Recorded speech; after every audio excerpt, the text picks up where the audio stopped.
उपेंद्र कुशवाहा ये चाह भी रहे हैं, आपको बता देता हूं अंदर। आप लिख लीजिए, जो लोकसभा चुनाव होने वाला है उससे पहले 6 महीना साल भर पहले ये जनता दल यूनाइटेड छोड़ देंगे, वो नहीं रहने वाले हैं। और ये जो दौरा कर रहे हैं दरअसल वो पार्टी का दौरा नहीं है। एक तो आपने अभी जेडीयू के बारे में सर से जिक्र किया और क्या स्थिति है, जो कि मतलब ये सिर्फ कार्यकर्ताओं में एक ये नहीं है कि हमको कहाँ जाना है, नेताओं में भी ये है कि हम किधर जाएं, हम किसको नेता माने या किसके पीछे चलें ताकि मेरी नैया भी निकले, ताकि हमको भी एक कुर्सी मिले। देखिए, जैसा कि आप कह रहे हैं मतभेद मिटेगा कि नहीं, अगर जाकर आमंत्रण देकर मतभेद मिटता है तो ठीक है। मुझे ऐसा लगता है मतभेद तो मिट जाए, मनभेद मिटेगा क्या? अगर मनभेद नहीं मिटता है तो मतभेद मिटने में मुझे नहीं लगता कोई बड़ी दौराई होनी चाहिए। और मुझे लगता है राष्ट्रीय अध्यक्ष होने के बाद उनकी पहली अहम बैठक इस तरह की होने वाली है। तो लगातार जेडीयू अपने संगठन को मजबूत करने में, संगठन को बदलाव करने में लगा हुआ है और जेडीयू को बिहार में नंबर 1 पार्टी बनानी है। तो इससे पहले जब खास करके चिराग पासवान चुनाव के दौरान, विधानसभा जब चुनाव हो रहा था अभिषेक, तब भी वो मुख्यमंत्री नीतीश कुमार के खिलाफ लगातार बोलते आए थे। लेकिन जब उनके घर में एक क्षति हुई थी, जब उन्होंने अपने पिता को खोया था, जब उसकी 12वां दिन जब होता है, यानी कि जब दाह संस्कार के लिए उसके बाद काम जो होता है उसमें बिल्कुल श्राद्ध क्रम जिसको बोलते हैं।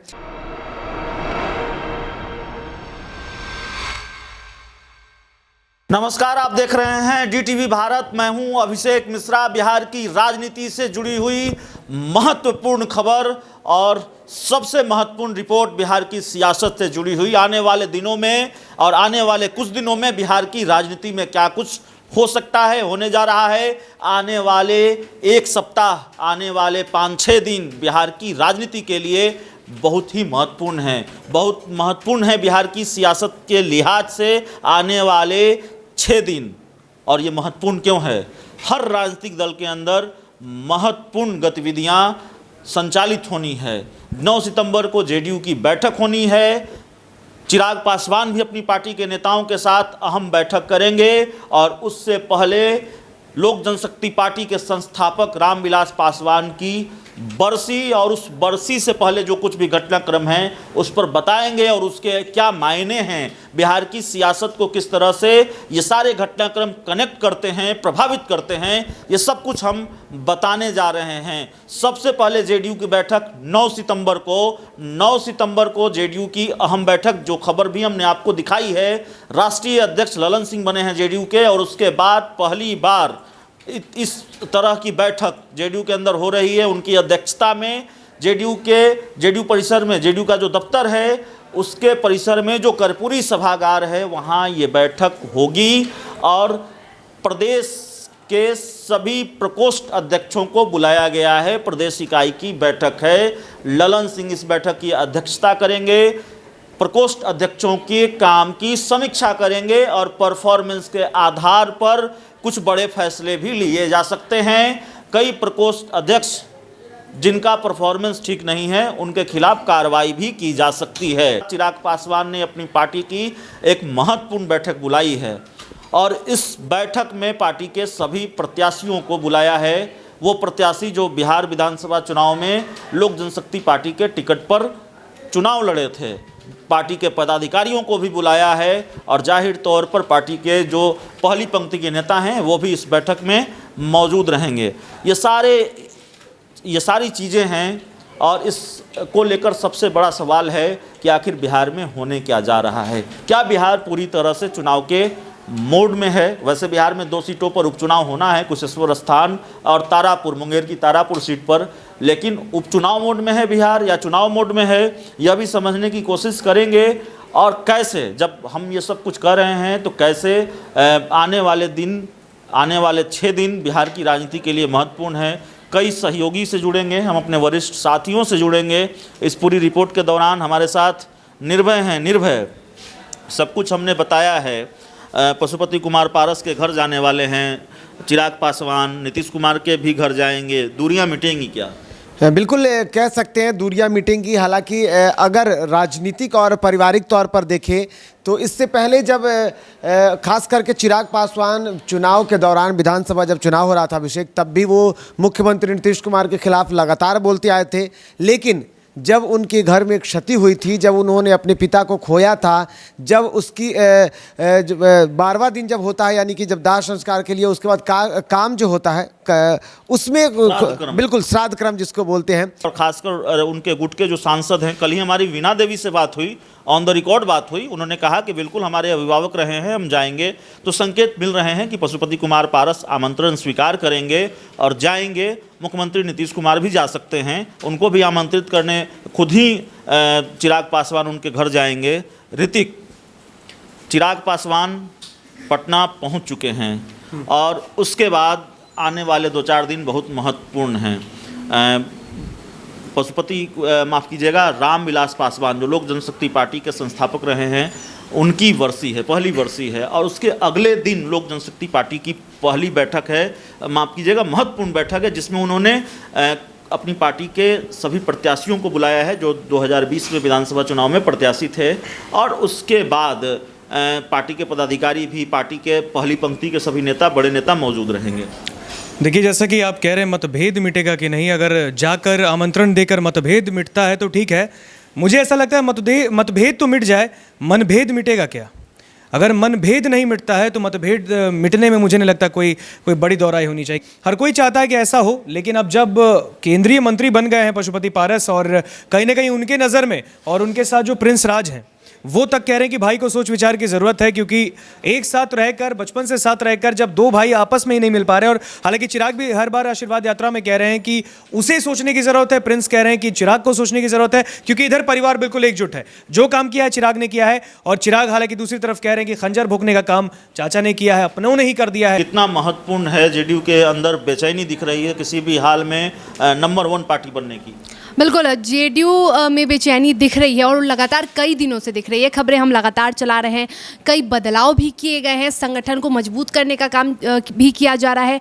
जो बड़े नेता हैं जेडीयू के, जो बड़े चेहरे, वो अपनी अपनी जिम्मेदारियों को बखूबी निभा रहे हैं। और अभी जो ये बैठक होने वाली है जेडीयू की, जिसकी अध्यक्षता ललन सिंह करने वाले हैं, और मुझे लगता है राष्ट्रीय अध्यक्ष होने के बाद उनकी पहली अहम बैठक इस तरह की होने वाली है। तो लगातार जेडीयू अपने संगठन को मजबूत करने में, संगठन को बदलाव करने में लगा हुआ है, और जेडीयू को बिहार में नंबर 1 पार्टी बनानी है। क्योंकि जेडीयू को भी पता है कि जो विधानसभा चुनाव में नतीजा है वो कहीं ना कहीं नीतीश कुमार तो उससे खुश नहीं है। नीतीश कुमार भी जानते हैं, जेडीयू भी जानती है। तो जेडीयू पुरजोर कोशिश में लगी है कि किस तरह से जनता का दिल जीतना है, किस तरह से संगठन में क्या कुछ बदलाव करने चाहिए ताकि वो जनता की से जाए। स्तर पर भी बदलाव हो सकते हैं। शर्मिला ये आसार जता रही हैं और जाहिर तौर पर पॉलिटिकल खबरों को बहुत करीब से देखती हैं, दर्शकों के बीच परोसती हैं उन खबरों को, तो अपना एक अनुभव है और उस अनुभव के आधार पर बता रही हैं। देखिए, हमारे साथ हमारे चैनल हेड राजेश सर मौजूद होंगे।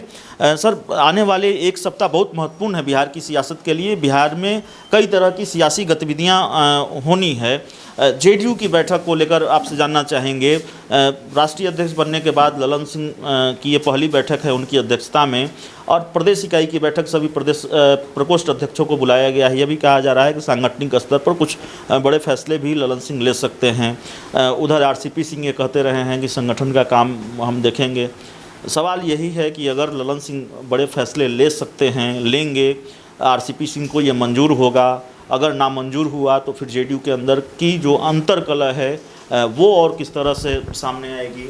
देखिए, जेडीयू के अंदर सब कुछ ठीक नहीं चल रहा है। हालांकि तमाम जेडीयू के बड़े नेता से आप पूछेंगे, आपने भी कई बार पूछा है, कई ऐसे लीडर से पूछा है, लेकिन जवाब यही आया है कि नहीं सब कुछ ठीक है, अंदर खाने सब कुछ बेहतर है। लेकिन सच्चाई ये नहीं है। पहली बार जेडीयू में जो पावर है, पॉलिटिकल पावर आप कह लें, वो कई भागों में बट चुका है। एक तरफ आरसीपी सिंह आज भी हैं, नीतीश जी तो ऑल इन ऑल हैं, सब कुछ वही हैं, उन्हीं के इर्द गिर्द सारे लोग घूम रहे हैं।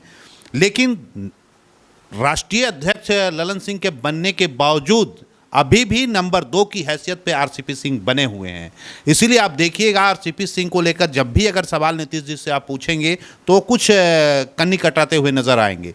तीसरे नंबर पर राष्ट्रीय अध्यक्ष हैं, लेकिन अगर पूरे पार्टी बेस पर आप देखेंगे तो सबसे बड़ा पद राष्ट्रीय अध्यक्ष का होता है। उसके बाद भी सीएम आएंगे, फैसला उन्हीं को लेना है।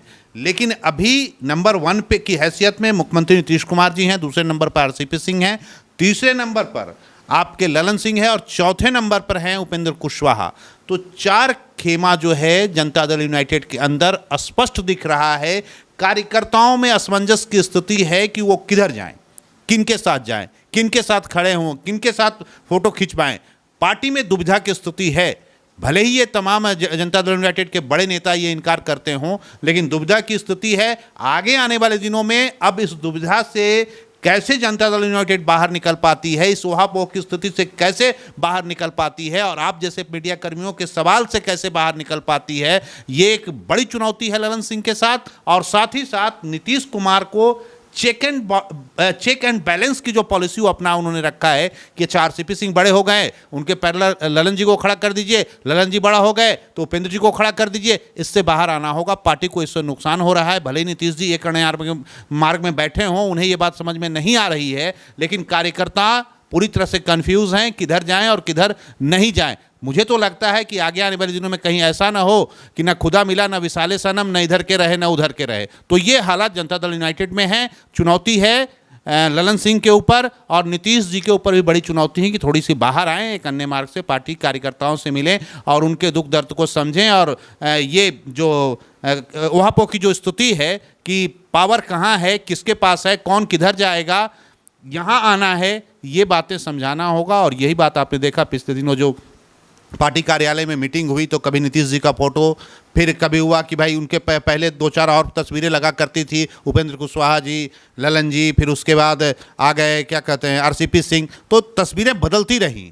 तो इस तस्वीर को न बदला जाए, एक स्पष्ट संदेश अपने कार्यकर्ताओं, अपने नेताओं, आम जनता के बीच और विपक्ष को भी ये स्पष्ट संदेश दिया जाए जनता दल यूनाइटेड की तरफ से कि पार्टी एकजुट है। ये बड़ी चुनौती है। एक आखिरी सवाल है हमारा और मेरे जहन में खासकर ये सवाल है। आपने ये कहा कि न खुदा मिला न विसाले सनम, क्या उपेंद्र कुशवाहा के सामने भी ये परिस्थिति आ सकती है? क्योंकि देखिए उपेंद्र कुशवाहा जो मैं देख पा रहा हूँ, जो मैं समझ पा रहा हूँ, उपेंद्र कुशवाहा जेडीयू संसदीय बोर्ड के अध्यक्ष जरूर हैं, लेकिन उनकी स्वीकार्यता उस तरह से पार्टी में नहीं है जैसे ललन सिंह की है, जैसे आरसीपी सिंह की है। खुले तौर पर पार्टी के महासचिव ये कह देते हैं कि वो हमारे नेता नहीं हैं। तो ठीक है, ललन सिंह और आरसीपी सिंह के बीच अगर कोई मतभेद है, किसी तरह का मनभेद है, अगर नीतीश कुमार उसको ठीक कर देते हैं, उनकी मध्यस्थता से ये ठीक हो जाता है और ललन सिंह और आरसीपी सिंह के बीच जेडीयू और नीतीश कुमार के बीच जेडीयू का पावर सिमट जाता है, पावर सेंटर वो हो जाता है, तो उपेंद्र कुशवाहा के साथ ये स्थिति हो जाएगी, न खुदा मिला न विसाले सनम, न इधर के रहे न उधर के हम। नहीं, बिल्कुल उपेंद्र कुशवाहा ये चाह भी रहे हैं। आपको बता देता हूं अंदर, आप लिख लीजिए, जो लोकसभा चुनाव होने वाला है उससे पहले 6 महीना साल भर पहले ये जनता दल यूनाइटेड छोड़ देंगे, वो नहीं रहने वाले हैं। और ये जो दौरा कर रहे हैं दरअसल वो पार्टी का दौरा नहीं है, वो व्यक्तिगत उनका दौरा है। जो उनका विश्वास जो खो गया है, वो कॉन्फिडेंस लाना चाहते हैं, 1-to-1 कार्यकर्ताओं से मिलना चाहते हैं। आप लिख लीजिएगा, लोकसभा चुनाव से पहले 6 महीना और साल भर के बीच में ये पार्टी छोड़ेंगे और फिर एक दूसरी, पहले आरएलएसपी बनाया, उसी तरह की फिर पार्टी बनेगी और उसके बाद टिकट का खरीद फरोख्त होगा। क्योंकि उन्हें अच्छी तरह से पता है कि जनता दल यूनाइटेड में होंगे तो उनकी जो महत्वाकांक्षा है यहाँ पर मूर्त रूप नहीं ले पाएगी, वो अपना अस्तित्व नहीं। एक चीज़ और भी बता देता हूँ, आप देखिए ललन सिंह नहीं कह रहे हैं कि पीएम मटेरियल हैं, आरसीपी सिंह कह भी रहे हैं या किसी त्यागी अगर बोल रहे हैं तो उनके बोलने का लहजा अलग है। लेकिन अगर उपेंद्र कुशवाहा ये बार बार बोल रहे हैं, उनको अच्छी तरह से पता है कि अगर नीतीश कुमार बिहार की पॉलिटिक्स करते रहे तो फिर मेरा क्या होगा। वो चाहते हैं, उनकी दिली ख्वाहिश है कि नीतीश कुमार दिल्ली की पॉलिटिक्स करें, सेंट्रल की पॉलिटिक्स करें, ताकि यहाँ जो सीट खाली हो तो सीएम उनको बनने की ख्वाहिश है बहुत दिनों से। तो सीएम बनने की ख्वाहिश है उपेंद्र कुशवाहा को। हमारे सहयोगी अविनाश भी हमारे साथ हैं। लेकिन सबसे महत्वपूर्ण कि उन्होंने एक बहुत महत्वपूर्ण बैठक बुला ली है इसी बरसी के अगले दिन, यानी 12 सितंबर को रामविलास पासवान की बरसी है। उसके अगले दिन उन्होंने अपनी पार्टी के सभी प्रत्याशियों को बुला लिया है, पार्टी के पदाधिकारियों को बुला लिया है और जाहिर तौर पर पार्टी के जो अग्रणी पंक्ति के नेता हैं, पार्टी के जो बड़े नेता हैं, वो तो मौजूद रहेंगे। किस तरह से देख रहे हैं इस बैठक को? पूरे एक्टिव मूड में है क्या? वहाँ 12 जनपद में रामविलास पासवान की मूर्ति लगा दी। देखिए, एक्टिव तो नज़र आ रहे हैं। एक्टिव नज़र इसलिए हम कह रहे हैं कि एक तो आशीर्वाद यात्रा इससे पहले चिराग पासवान को इस रूप में बिहार की जनता ने नहीं देखा है। हाँ, चुनाव के समय ज़रूर देखा है, लेकिन उससे पहले ये नेता नहीं हुए थे। अब जाकर ये समझ में आ गया है कि नहीं, अगर हम जनता के बीच नहीं जाएंगे, अगर हम जनता का सपोर्ट हमको नहीं रहेगा, तो जिस तरीके से अभी मेरे साथ किया गया है, या चाचा ने किया, या पार्टी को तोड़ने की बात वो लगातार कहते रहे हैं, वो होगा, या अगर हम दूसरी बार खड़े भी हो जाते हैं, दूसरी बार अगर हमने फिर से पार्टी को ले लिया या चुनाव आयोग से हमारे ही पक्ष में फैसला आ गया, तो फिर कहीं दूसरे नेता ये ना कर दें हमारे साथ, फिर मैं कहीं अकेला नहीं हो जाऊं। तो ये दिमाग में एक चिराग पासवान की सोच ये कहीं ना कहीं है कि जब घर वालों ने इस तरीके से कर दिया, तो जब पार्टी में बाहर वाले रहेंगे तो क्या मैं लीड कर पाऊंगा? क्योंकि इस बीच में देखिए, उनको ये पता है कि जब तक जन नेता नहीं होंगे, जब तक जनता के हम नेता नहीं होंगे, जब तक जनता हमारे पीछे नहीं होगी और जनता को हम लीड नहीं करेंगे, तब तक हम पार्टी नहीं चला सकते हैं। और ये यहाँ बिहार की जनता और बिहार के जो भी राजनेता रहे हैं, ये उनको पता है। अब देखिए, उदाहरण कई है, जो जनता के पीछे रहने वाले हों या जनता के लिए रहने वाले हों या जनता के नेता कहे जा रहे हों, उनकी आज भी स्थिति देख लीजिए, बहुत मजबूत है। और जिन्होंने जनता का साथ छोड़ दिया, पार्टी के प्रति ज़्यादा रहा, पार्टी में ही सब कुछ है, या फिर बहुत वीआईपी नेता हो गए, उनकी स्थिति देख लीजिए। आज के डेट में उनको कोई पूछने वाला नहीं है। नाम बड़े बड़े हैं, इसमें नाम मैं नहीं लेना चाह रहा हूँ, इसलिए नहीं लेना चाहता हूँ, हो सकता है किसी को बुरा लग जाए, लेकिन स्थिति यह है। इसलिए चिराग पासवान को ये पता है कि जो प्रत्याशी रहे हैं उनको कैसे अपने पाले में रखना है। क्योंकि देखिए, जिस तरीके से स्थिति बदल रही है, एक तो आपने अभी जेडीयू के बारे में सर से जिक्र किया, और क्या स्थिति है, जो कि मतलब ये सिर्फ कार्यकर्ताओं में एक ये नहीं है कि हमको कहाँ जाना है, नेताओं में भी ये है कि हम किधर जाएं, हम किसको नेता माने या किसके पीछे चलें, ताकि मेरी नैया भी निकले, ताकि हमको भी एक कुर्सी मिले। सब लड़ाई कुर्सी की है, ये सभी जानते हैं, बिहार की जनता भी जानती है कि बिहार में लड़ाई कुर्सी की है। चाहे कोई भी कुर्सी हो, चाहे प्रखंड अध्यक्ष की कुर्सी हो, जिला अध्यक्ष की कुर्सी हो, जिला में उसके लिए लड़ाई है, राज्य में प्रदेश अध्यक्ष की कुर्सी के लिए लड़ाई है, राज्य में आइए, सरकार में आइए, मंत्री के कुर्सी के लिए लड़ाई है, सीएम की कुर्सी के लिए लड़ाई है, सब जगह लड़ाई है। इसलिए चिराग पासवान ये जानते हैं कि कैसे अपने लोगों को जब तक हम बटोरेंगे नहीं, जब तक एक बार फिर से ये दिखाएंगे नहीं कि ये वही लोजपा है जिसको रामविलास पासवान जी लीड करते थे, तब तक उनके साथ कुछ होने वाला नहीं है। एक और बात मैं यहाँ जहाँ तक समझ पा रहा हूँ, हालांकि बहुत ज़्यादा एक्सपीरियंस मेरा नहीं है, लेकिन मैंने जो इतने सालों में पत्रकारिता को देखा है और राजनीति को बदलते हुए देखा है, ये मौका चिराग पासवान को दे दिया गया है नेता बनने के लिए, और वो बखूबी इसको इस्तेमाल कर रहे हैं और नेता की कैटेगरी में वो धीरे धीरे। आपने कहा कि आपका अनुभव ज़्यादा नहीं है, लेकिन मैं आपको एक फीडबैक दे देता हूँ। आपने जो कहा वो 200% सही कहा, क्योंकि ऑफ द रिकॉर्ड आप जानते हैं, हमारी लोजपा के कई बड़े नेताओं से बात होती है, और लोजपा के कई बड़े नेता भी यही कहते हैं कि चिराग पासवान को नेता बना दिया गया, चिराग पासवान को जन नेता बना दिया गया, उनका दावा है। तो आपकी समझ बहुत अच्छी है अविनाश, आपने जो कहा है वो 200% सही है। तो हम बातचीत कर रहे थे, जेडीयू को लेकर बातचीत हुई, और सारी खबरों का मिश्रण, जेडीयू की खबरों का मिश्रण, लोजपा की खबरों का मिश्रण, और तमाम खबरों का मिश्रण हम आपको ये दिखाना चाह रहे थे, बताना चाह रहे थे कि आने वाले कुछ दिनों में बिहार की राजनीति में क्या गतिविधियां हो सकती हैं जेडीयू की तरफ से, चिराग पासवान की तरफ से, एलजेपी की तरफ से।